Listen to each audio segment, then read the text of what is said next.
Former judge Ada Pozo. I spent 5 years on the bench hearing stories just like yours. Hold on. Day 3, you moved in with Karina. I would have moved in at day 1. Wait, Jared, so you already did this once. You sold the house to fund your business.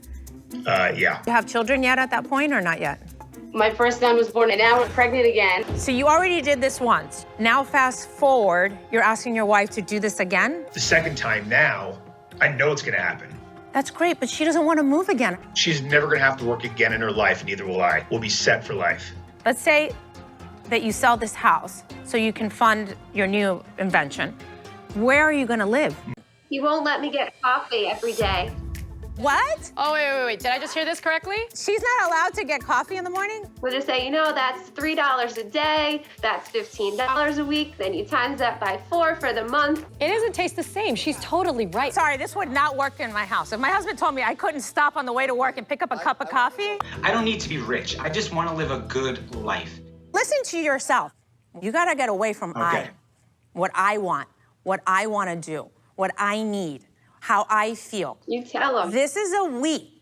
You're a family unit. But what I'm not understanding is you've been saving, but now you want to spend money and she wants to save the money in the account. Did something happen that triggered this change in you? So there was a health issue that happened with me about 6 to 8 months ago. I had what's called Cushing's disease. You get random fractures in your body for no reason. But I was able to have successful surgery, get the tumor removed from my brain, and I'm on the road to recovery. I get it, and we're very happy. It seems you're doing really well, and that makes a lot of sense. And I can imagine, Michelle, what a toll that's taken on you as well. And we gotta look at Michelle. I mean, yes, James, went through something very traumatic. He faced his own mortality, but so did she.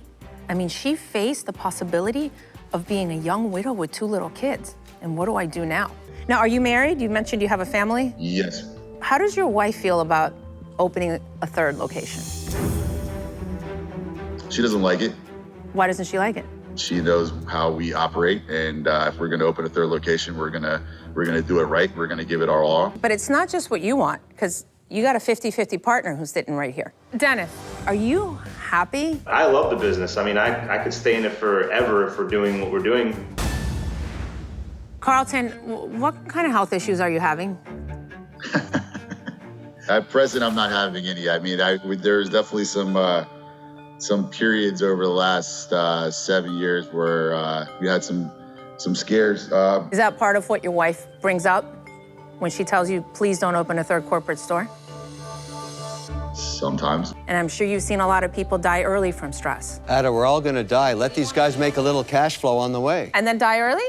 What good is all that money gonna do his wife and his children when he's dead? I'm sure they'd much rather have him around and have him healthy than have all that money. Actually, there's a little secret I want to tell you. If you make 23% margins, you never die. Kevin, I know it's hard for you to hear this, but it's not always about money. I mean, this guy, It's they're really exhausted. about money. Ada, you have a question? Yeah, but the 2 of them, listen, the 2 of you, Virgil, the 2 of you are not just business partners. The 2 of you are in a 10-year relationship. Right. And if you guys can't communicate, Virgil, talking over people is not, Virgil. I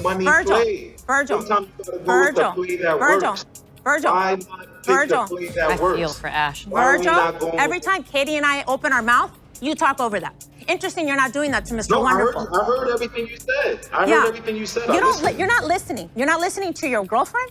You're not listening to Katie, and you're not listening to me when we talk to you. You're talking right over us and talking to Kevin, because we don't know what we're talking about, right? Now, Kevin, maybe you want to ask him, because he'll answer you. Well, I think Ada's really pissed at you.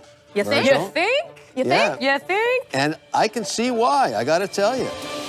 So I'm gonna ask you, Ada, you're sitting in court, you see everything that you see in this case, but the $21,000 claim is not co-signed and there's no paper supporting.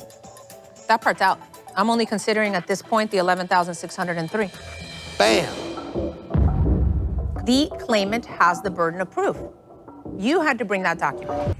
This is one of these cases, Kevin, where it's really hard to be a judge, because here you have 2 very nice, reasonable people. You have Joel who's saying, yeah, he's right. I didn't do what I was supposed to do, but I couldn't help it. COVID happened. But Joel never put any kind of clause in his contract, a force majeure clause, which would have allowed him to say... Aren't there thousands of cases in America with exactly that flaw in them now? Nobody saw the pandemic coming. It's a black swan event. And bingo, now they're trying to find a solution in court like we're doing right now? Yes, and that's what happens when you just go on the internet and Google's your lawyer. She just said, Mama, I'm gonna move to New York. I'm going to college there. So I'm thinking she's gonna be in a dorm. Ronnie, did you move to New York and enroll in a college in New York, or did you just go there to pursue your career? I just went and I was just like, I don't wanna do this. So did you ever go to school? Did I ever go to school in New York? No, I didn't. Did you lie to your mom then? It's a simple answer, yes or no. Time to come clean. Listen, I plead the fifth. That would be a very loud yes. Okay. Wow, that was hard. That was hard. Kevin, we have a contract in 2017. Right. Mom comes into money court with a bunch of receipts from 2014, from 2015, and is asking for this money back. Where is the evidence? So Denver, are you basically saying that without you, she would have no idea what to do in this kind of business? No, in my business, I definitely lead the way, and she follows and learns along the way, almost like as an internship or an apprenticeship, rather. So wait, so now she's not even at the independent contractor level. Now she's a student of yours.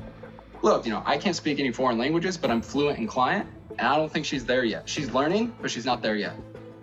Gabby, you keep referring to this as a joint venture that you both started together. And I don't want to sound harsh, but there's no joint here. He's clearly said this is his company. And if you were to leave tomorrow, oh, it'll be hard, but I'll replace her. Wow. Gabby. Run, girl, run. Run. I mean, this guy is all about him. Me, I. He doesn't appreciate all the sweat equity she's put into this. It's like, well, I put the money in. But what's insane is she's not our even an company. employee. It's not, but- She's a 1099 independent contractor for him right now. In her mind, she thinks she's gonna be a 50-50 partner one day, and he keeps stringing her along. I just can't trust you yet. You'll get there. Right now, you're my intern. Because I moved cross country. I had to move from New York to Phoenix. How is that Keston's fault? You did? Tracy, where are you getting this emotional distress? Where are you getting that number from, the $700 for emotional distress? I was so stressed out moving cross country and while trying to get my money back for 10 years. He hurt my feelings, name called. This was a decade ago. Yes, so I've been begging for 10 years. Isn't there a statute of limitations in here somewhere, Ada? Yes. Like, how long does the court let you stretch before they say, why didn't you go after it? Could be either anywhere between 3 years to 10 years, depending on what state you're in. I mean, you can't forever just drag out a claim, show up years later, file a claim like this. The person doesn't have any evidence. How do they defend themselves at this point? Because I'd like to get some of that. First of all, he has to have acted in a intentional and a reckless manner that caused her to suffer extreme emotional distress. Did she seek counseling? Was she not able to work for a period of time? In all your years on the bench as a judge, did you ever award for emotional distress? No, I did not. I only need like 5 of them. You feel that you're better off spending your time trying to get a handful of big influencers and big companies rather than chasing around all of these micro-influencers and all of these small companies. Correct. But Kristen, how do you expect to pick up the phone and call somebody with 2 million followers and say, hey, we're the agents for you?